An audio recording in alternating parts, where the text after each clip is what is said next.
Hi, I'm Rena James, And I'm Mindy Howard. and we've been co-teaching together since 2013 We started off in 4th grade here at Palmer Elementary in Baldwinsville, New York. and have been teaching in kindergarten ever since. We've become a well-oiled machine. But it hasn't always been that way. We've come to learn elements that make co-teaching successful. And we want to share our top 10 tips for establishing an effective co-teaching relationship. Tip number 10, use your roles as your job titles. As the content specialist, my background is general education. When planning, I integrate each of the content areas while meeting each of the learning standards. And my background is in special education, so my role is the learning specialist. And my primary focus is making sure all of our students have the specially designed instruction that they need in order to have meaningful access to all of our lessons. Tip number 9, get your ratios down. We've learned that the best way to reach all kids is by using structures that have low student to teacher ratios.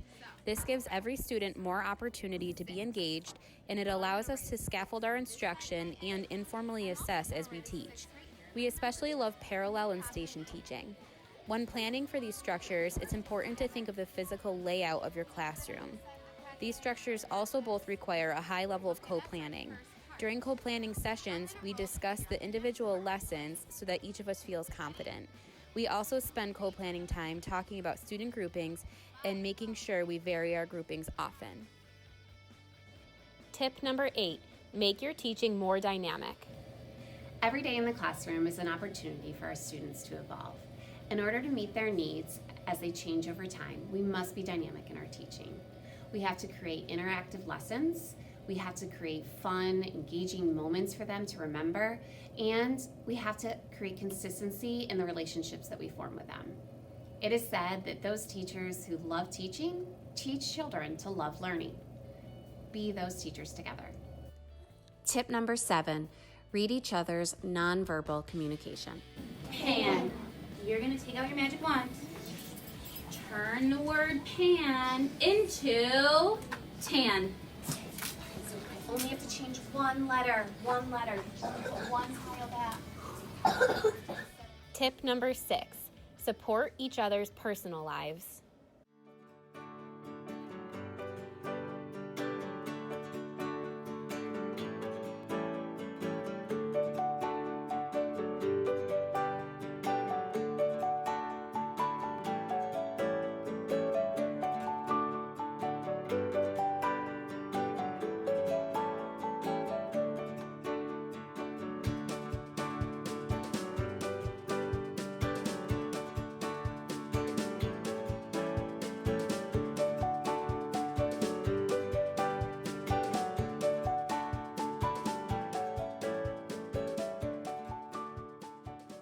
Tip number 5, learn from each other, learn together.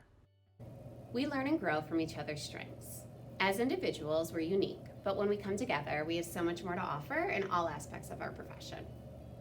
Mindy's top strength is perseverance, and she inspires us to always keep learning, keeps us driven and focused. No matter what project we start, we're sure to finish. And Rena's top strength is gratitude. She reminds us to be grateful for all the other people who have impacted us and always remembers to show gratitude in lots of different ways. Together, we also continue to learn from others.